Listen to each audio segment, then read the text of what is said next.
말씀 찾도록 하겠습니다. 말씀은 열왕기하 12장 1절에서 3절 말씀입니다. 말씀은 열왕기하 12장 1에서 3절 말씀입니다. 제가 낭독하도록 하겠습니다. 예후의 제7년에 요아스가 왕이 되어 예루살렘에서 40년간 통치하니라. 그의 어머니의 이름은 시비아라 브에세바 사람이더라. 요아스는 제사장 요야다가 그를 교훈하는 모든 날 동안에는 여호와 보시기에 정직히 행하였으되 다만 산당들을 제거하지 아니하였으므로 백성이 여전히 산당에서 제사하며 분향하였더라. 아멘. 오늘 선포하고자 하는 메시지는 전통이라고 모두 하나님의 뜻은 아닙니다 라는 제목으로 말씀을 선포하고자 합니다. 오늘은 유다왕 가운데 한 명인 요아스 왕에 대한 하나님의 평가가 담겨져 있습니다. 그는 하나님 보시기에 정직히 행하였지만 산당을 제거하지 않았기에 산당에서 백성들이 분향하게 되었다고 말씀하고 있습니다. 분명 하나님께서는 그를 좋게 평가하십니다. 그렇지만 그런 요아스 왕도 산당을 제거하지 않는 부분에 대해서 지적하시며 아쉬워하신다는 것입니다. 사실 산당에 대한 언급은 다윗 이후 모든 유다 왕들의 평가에 빠지지 않았습니다. 북이스라엘 왕들은 여로보암의 죄에 대해서 벗어나지 않느냐에 따라 언급을 하셨다면 유다의 왕들은 산당을 제거하지 않은 것에 대한 언급을 계속하시며 지적하셨다는 것입니다. 도대체 산당이 무엇이기에 하나님께서는 이것을 중요하게 여기시고 반드시 유다 왕을 평가할 때 빠지지 않고 이런 부분을 언급하시는 것일까요? 산당이란 처음 하나님의 성전이 지어지기 전에 임시적으로 하나님께 제사를 드리는 곳으로 사용되었습니다. 그러나 동시에 우상을 섬기는 곳으로 전락하기도 한 것이 산당이었습니다.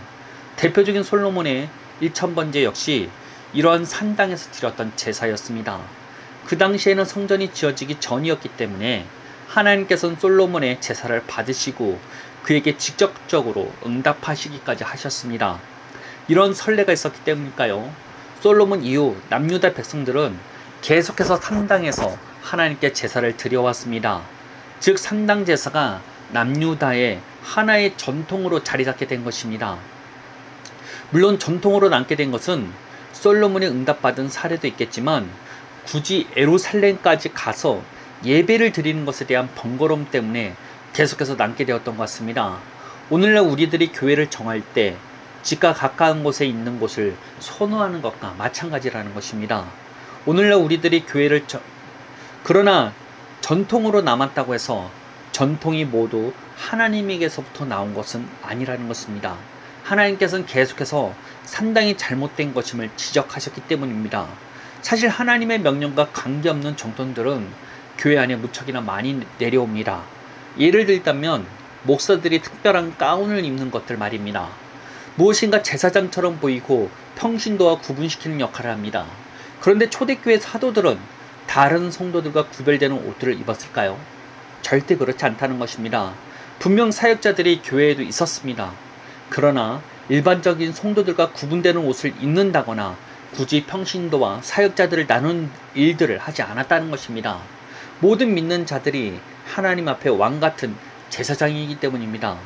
목회자가 특별한 옷을 입게 만들며 일반적인 성도들과 구분시키는 것은 어떻게 보면 하나님의 뜻을 거스르는 일이 되기도 한다는 것입니다. 초대교회 성도들은 모든 믿는 이들이 모두가 하나님을 나타내는데 최선을 다했습니다.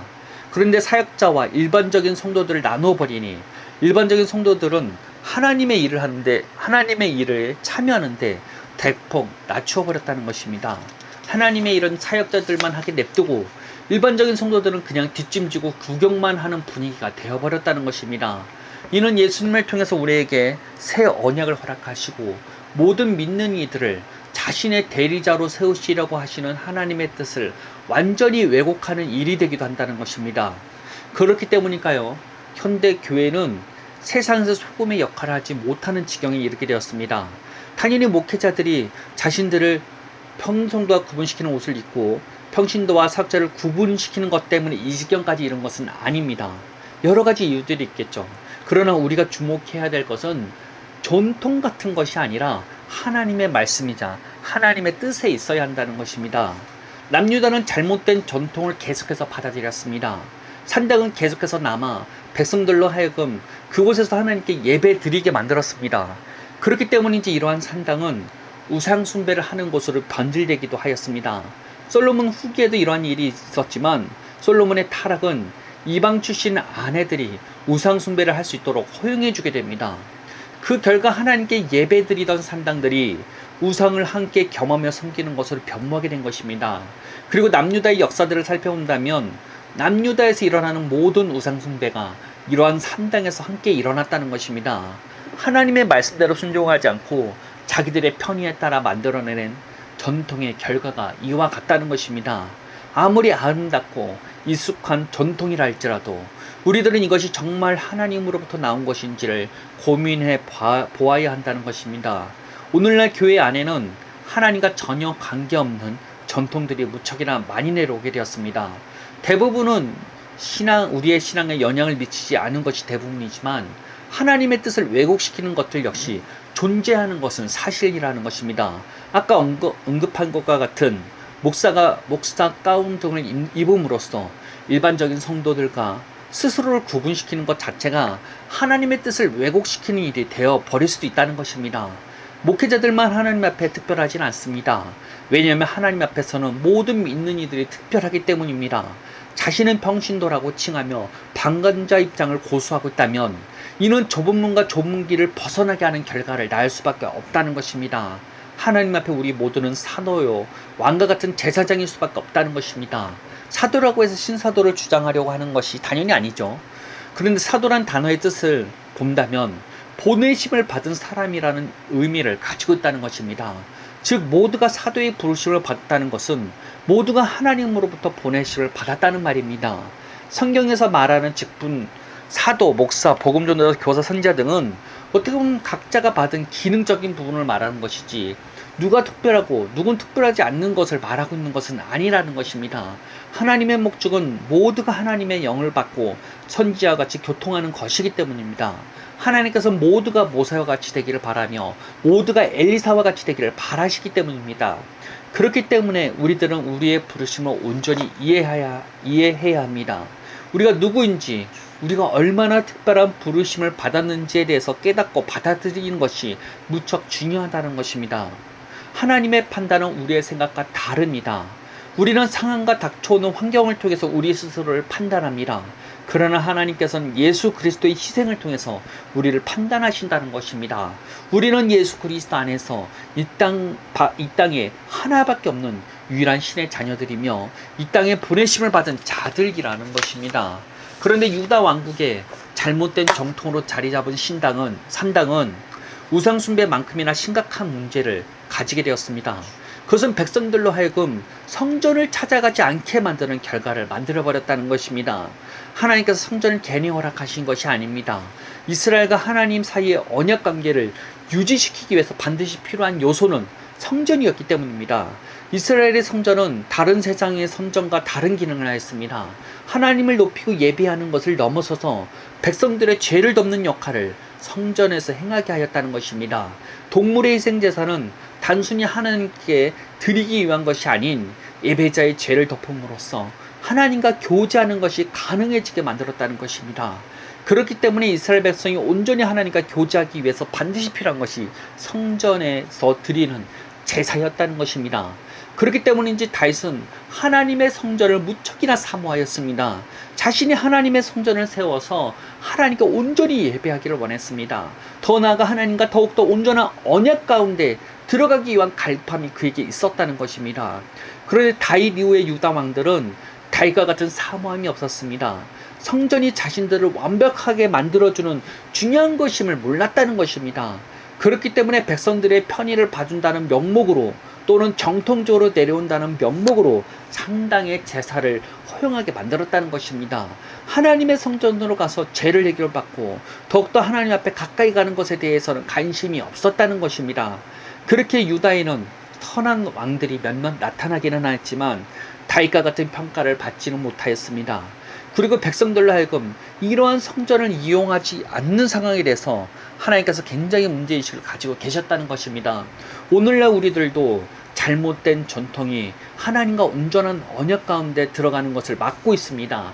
그것은 복음을 무척이나 축소시켜버린 것입니다. 이는 하나님께서 이스라엘 백성에게 성전을 허락하셨지만 성전을 거치지 않고 산당만 드나드는 것만큼이나 심각한 일입니다. 물론 복음을 축소화시켜서 알기 쉽게 전달하기 위한 목적을 가진다는 것은 긍정적인 부분일 수도 있지만 우리에게 주어진 유업들을 취하지 못하게 하는 결과를 만들어 버린다는 것입니다. 복음을 의지하지 않도록 만들어 버렸다는 것입니다. 복음은 우리가 예수 믿고 천국 가는 것만 허락하지 않았습니다. 복음은 우리가 죄의 노예에서 이제는 하나님의 뜻대로 살 수 있는 삶이 가능해지게 되었다는 것을 약속하였다는 것입니다. 뿐만 아니라 복음은 우리가 하나님과 교제하는 것이 가능하다고 약속하였습니다. 그런데 이런 사실을 알리지 않은 채 예수 믿고 천국 가는 것만 가르치다 보니 성도들은 하나님의 약속을 의지하지도 않게 되었다는 것입니다. 스스로의 힘으로 거룩해지려고 노력하다가 포기해버리는 일들이 일어나는가 하면은 오늘날 하나님께서 우리에게 말씀하시는 것은 믿지 못한 채 성경 말씀에서만 하나님을 찾으려 하는 움직임들을 보이고 있는 게 오늘날의 교회라는 것입니다. 그렇게 교회는 예수님에 빠진 종교 시절로 전락하고 말아버렸다는 것입니다. 아무리 십자가를 외치며 오직 예수를 말하지만 실상은 십자가와 예수님에 빠진 상황이 되어버렸다는 것입니다. 예수님을 통해서 우리에게 허락하신 약속들과 안배들을 무시한 채 자기 힘으로 스스로를 바꾸기 위해 노력하다가 지옥에 가는 크리스천들이 나오고 있다는 것입니다. 우리는 우리에게 주어진 하나님의 안배인 복음의 약속이 무엇인지 정확하게 이해하고 취할 수 있어야 한다는 것입니다. 하나님께서는 절대 우리가 예수 믿고 구원받아 천국 가는 것만 약속하지 않으셨습니다. 그렇게 복음이 예수 믿고 천국 가는 것만 말하지 않는다는 것을 확실하게 이해하셔야 합니다. 복음은 우리가 정말로 하나님의 뜻대로 살 수 있다는 것을 약속하였습니다. 에스겔 선지자는 우리가 받은 복음을 이와 같이 예언하였습니다. 에스겔서 36장 26에서 27절입니다. 또 새 영을 너희 속에 두고 새 마음을 너희에게 주되 너희 육신에게 굳은 마음을 제거하고 부드러운 마음을 줄 것이며 또 내 영을 너희 속에 두어 너희로 내 율례를 행하게 하리니 너희가 내 규례를 지켜 행할지니라. 우리 스스로 노력해서 될 게 아니라는 것입니다. 약속을 통해서 굳은 마음이 제거되고 하나님의 뜻대로 살 수 있게 되는 것을 경험해야만 한다는 것입니다. 더 이상 스스로를 바꿀 수 있다는 생각에서 벗어나시길 바랍니다. 하나님만이 우리를 변화시킬 수 있으시다는 것입니다. 이는 단순히 예수의 이름만 말한다고 해서 십자가를 말한다고 해서 될 게 아니라는 것입니다. 하나님께서 우리에게 허락하신 것을 잘 이해하고 말씀대로 우리의 의식까지 말씀화시키는 믿음이 필요하다는 것입니다. 그렇게 날마다 우리는 우리에게 주어진 약속인 복음을 사용해야만 합니다. 남유다가 반드시 성전을 이용해야 하는 것처럼 우리들도 반드시 복음을 이용해야만 한다는 것입니다.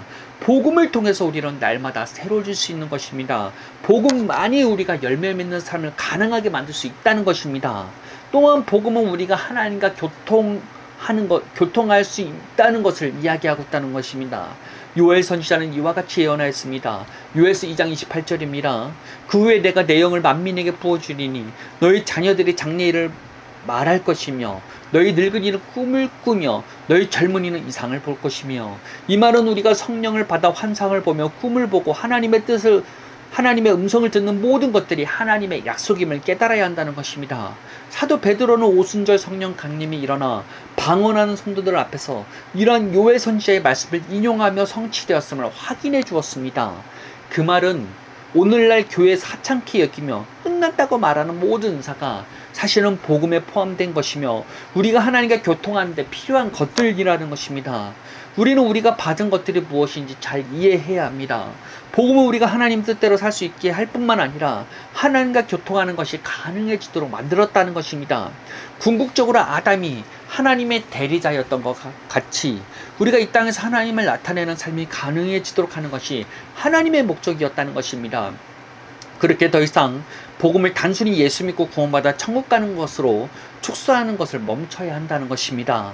복음은 우리가 하나님대로 사는 것을 가능하게 만들며 이 땅에서 하나님과 교통하는 것이 가능하게 만든다는 것입니다. 이러한 약속을 받아들여서 이 땅 가운데 하나님의 뜻 가운데 살게 되며 하나님과 교통하는 삶을 사는 사람에게 천국이 약속되게 되는 것입니다. 그렇게 하나님께서 약속하신 복음을 반드시 날마다 의지하고 체험해야만 합니다.